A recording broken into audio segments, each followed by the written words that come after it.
Hey, what's up everybody and welcome back to News Dose. And Xbox just revealed the second wave of May Xbox Game Pass games, which includes several Day 1 gems. A few of these might go a little bit under the radar, but hey, that's why you have me here. I'm going to go ahead and fix that today because this quietly looks to be a stellar lineup with several Day 1 launch titles that I think will surprise fans. So we will get into that a little bit later on, and then also it appears yet another publisher is about ready to head down that $70 route. This is becoming a little bit more common where AAA games have increased in price, and well, the dominoes are now falling. As always though, do hit those buttons below, like, subscribe, and ring that bell. It helps the channel an absolute ton, but other than that, let's just go and jump right into it, starting off with Stray. If you remember right, Stray released as a PlayStation console exclusive last year, and in fact, it was a Day 1 PlayStation Plus title. I mean, you gotta love it, and especially in Stray's case, as it went on to be one of the most lauded independent games for the entire year. It did win some awards, and you know, this isn't just a simple game about being a cat. It genuinely turned out to be a good game, which is exactly why this next part is such good news. What's happening here is that an ESRB rating for an Xbox version has now appeared online. This is seemingly for both the Xbox One and the Xbox Series, so you're not going to be left out regardless of which platform you play on. And I mean, we've seen this happen so many times in the past that we kind of know what to expect here. More often than not, when a rating like this pops up online, an announcement does follow soon thereafter. It's about as close as you're going to get to a confirmation before the official announcement. And actually, we are heading into several events, so I wouldn't be shocked if maybe an Xbox version of Stray emerges at either this Summer Game Fest or maybe even possibly that upcoming Xbox showcase itself. More so, the timing of this is rather interesting as well. Stray did release in July of last year, and if there was a one-year timed exclusive deal with PlayStation, which I believe is the case, that would mean that Stray could release on Xbox as early as this July. If anything else, I guess we'll see soon enough, but ESRB, I mean, they might want to maybe fix this up because they pre-announce things quite often. Oh, and we also got an update for Battlefield. This franchise isn't necessarily in a great spot, with its latest entry widely criticized for its launch blunders. Battlefield 2042 did not meet expectations in terms of critical success, player count, or really just anything. To say it wasn't what EA had hoped it would be is probably a bit of an understatement here, and even though things have improved over time with different updates, it may have been a little bit too late. So, on to the next Battlefield, I guess, and with how important this franchise is to EA, investors, of course, asked about how the next game is progressing. Well, EA CEO responded, and no, he doesn't have an exact release date or anything like that. He did, however, respond by reassuring investors about its quality, saying that he, quote-unquote, has extraordinary confidence in their revitalized Battlefield team, and he repeatedly mentioned their ability to bring Battlefield back in a, quote-unquote, entirely new way. Now, what does that exactly mean? Still remains to be seen, but based on his wording here, the next Battlefield might try to do some different things, innovate a little bit, and he does have confidence in their new, again, revitalized leadership. I mean, to be fair, I wouldn't exactly expect him to say anything else here, but it is nice to hear that they are trying to rewrite the ship for Battlefield going forward and get this franchise back on track. Not only is it important for EA specifically being one of their biggest IP, but I think it's also important for fans of military shooters. It's better when there's a highly competitive environment with games like Call of Duty and Battlefield both having a lot of success. As I say all the time, competition breeds excellence. Let's go talk about Xbox Game Pass, though, as they just revealed the second wave of May games, which includes 8 new titles, several of which are highly interesting Day 1 launch games. I've said this so many times, but this is the beauty of Game Pass, and I think that this lineup clearly demonstrates the gems that Game Pass brings. But yeah, let's just go and check out the full lineup here, which includes Massive Chalice, Railway Empire 2, Cassette Beast, Ghost Lore, Chicory, A Colorful Tale, Eastern Exorcist, FIFA 23, and then last but certainly not least, Planet of Lana. Now, if you're counting here, 6 of these games are Day 1 launch titles, meaning it's the first time that they've appeared on an Xbox console. That is an insane lineup of just pure value, money back into the pocket of subscribers. And the really cool thing about this specific lineup is that several of these games are interesting. It's one thing to get day one games, but the ultimate goal here is to still for them to be good. And that's kind of the thing here, because we do know for a fact that at least 2 of these titles are good games, starting off with Cassette Beast. This game released on PC and PC Game Pass respectively last month, and it currently has an 83 overall score on Metacritic. It also has a 97% approval rating on Steam, which I think that kind of tells you everything that you need to know. Fans are absolutely loving this game. But with that, I'm also going to go ahead and throw my recommendation into the ring here as well.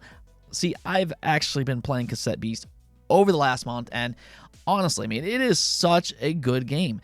Now, I might do a review of this game later on if that's something that you all would like. Let me know in the comments below, but it's essentially Pokemon-like with a similar formula. You collect monsters, you battle trainers, and explore its world. I mean, if you like Pokemon, or I'd say Digimon in this case, I think you're going to love Cassette Beast. This game oozes personality. It's got a good art style to it. The monster designs are great. The battling is a lot of fun.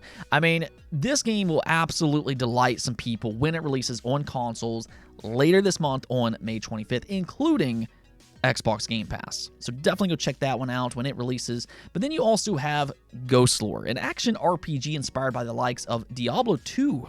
Out of all things. That's quite the name to live up to there. But this game has been available on Steam as an early access title for about a year now. And again, it's been very well received, with 87% of all reviews recommending it. I mean, that's good for any game, really, but that's especially good for an early access title like this. So if you like these type of games, and hey, if you don't want to wait for Diablo 4, which will be out next month, maybe go ahead and give Ghost Lore a try when it releases on May 18th.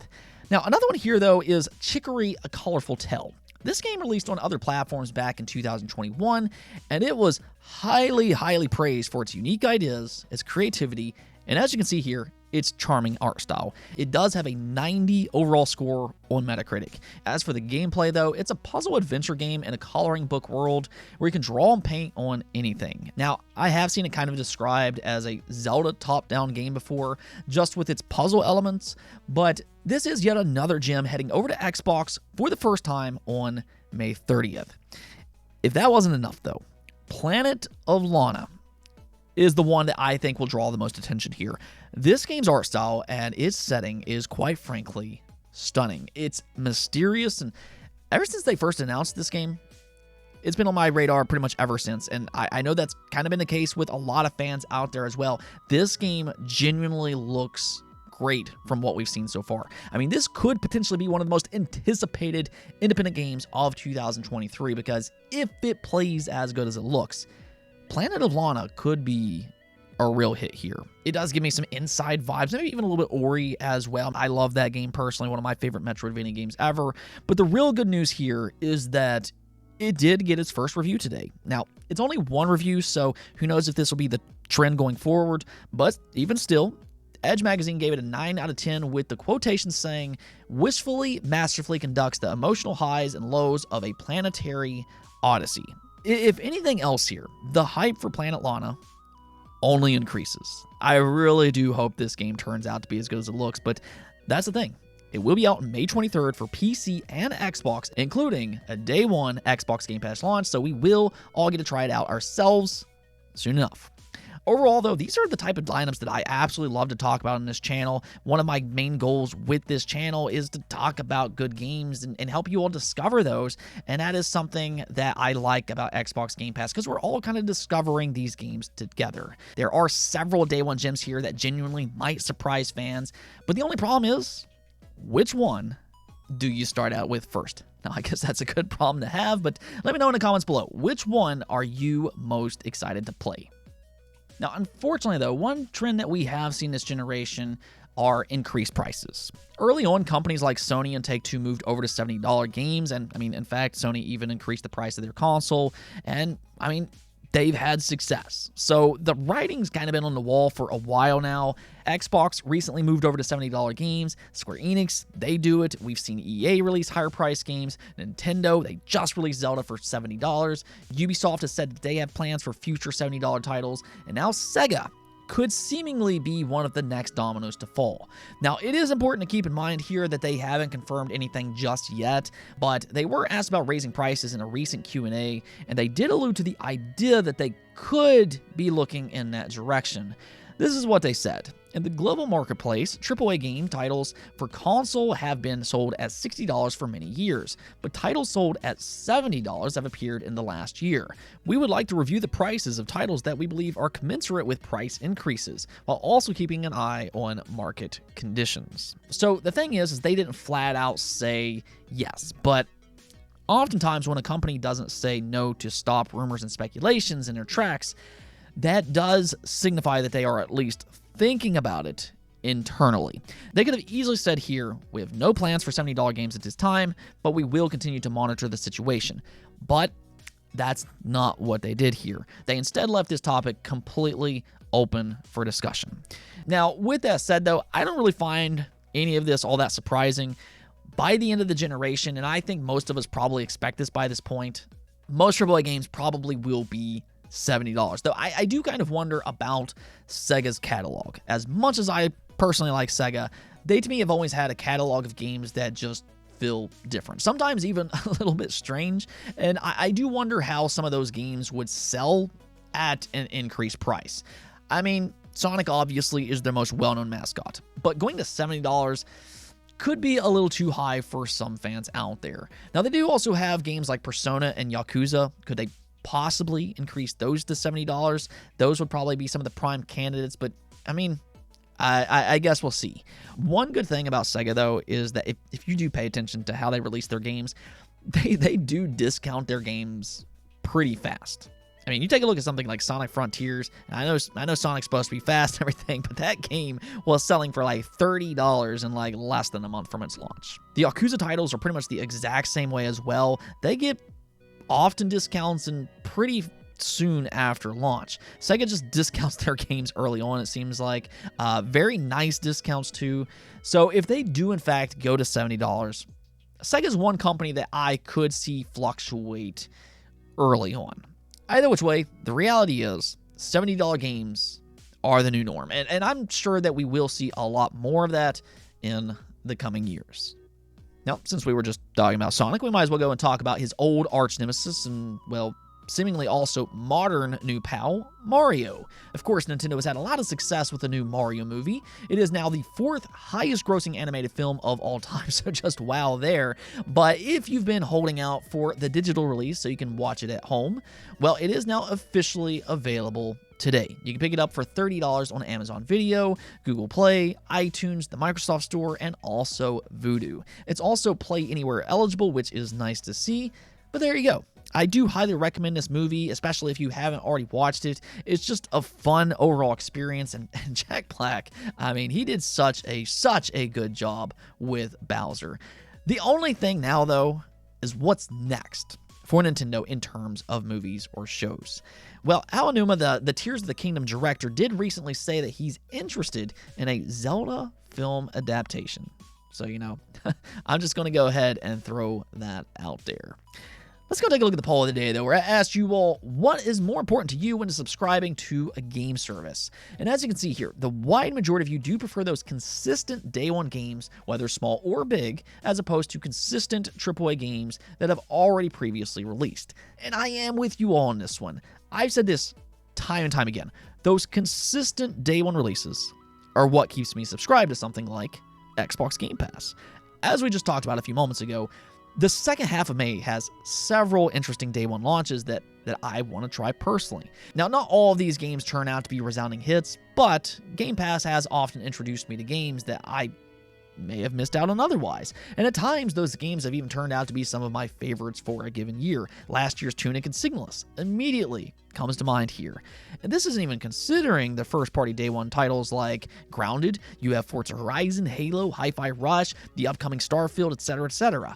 Now, at the same time, though, I do enjoy when AAA games comes to these services. It's nice to have both, because even if I have already played them, it does give other subscribers a chance to check them out as well. So I enjoy that aspect and seeing others get the opportunity to play these great games. However, it's just not why I'm personally subscribed. And I'll use PlayStation Plus as an example here. They've done a really good job at bringing well-known AAA games over to their service recently. Ratchet & Clank Rift Apart was included in their recent lineup. That's a great game, but coming from somebody that's been in their ecosystem for decades. I've already played these games as I tend to buy them when they release or also when they go on sale. So those titles, while yes, are great, they don't really do something all that much for me personally. Now, with that said, where I think a catalog like this really shines is for those that are new to a given ecosystem or for somebody that's just completely new to gaming. Let's say you just bought your kid a console for the first time. Well, you can just simply subscribe for a low monthly cost and have an extraordinarily large library of games and high-quality games at that. So, I mean, it's still a great deal to get a huge catalog of big blockbusters immediately, but for me personally, again, for somebody that's been playing games for a long time, day one games are just much more interesting, and it immediately saves me money. So each to their own, but it does look like the majority of you all do prefer those day one launch titles. Anyways, though, that's it for this episode, but if you liked the video, don't forget to bell notification and subscribe button for more content just like this. Also, if you'd like to support the channel through Patreon, thank you for making this content possible. Peace out.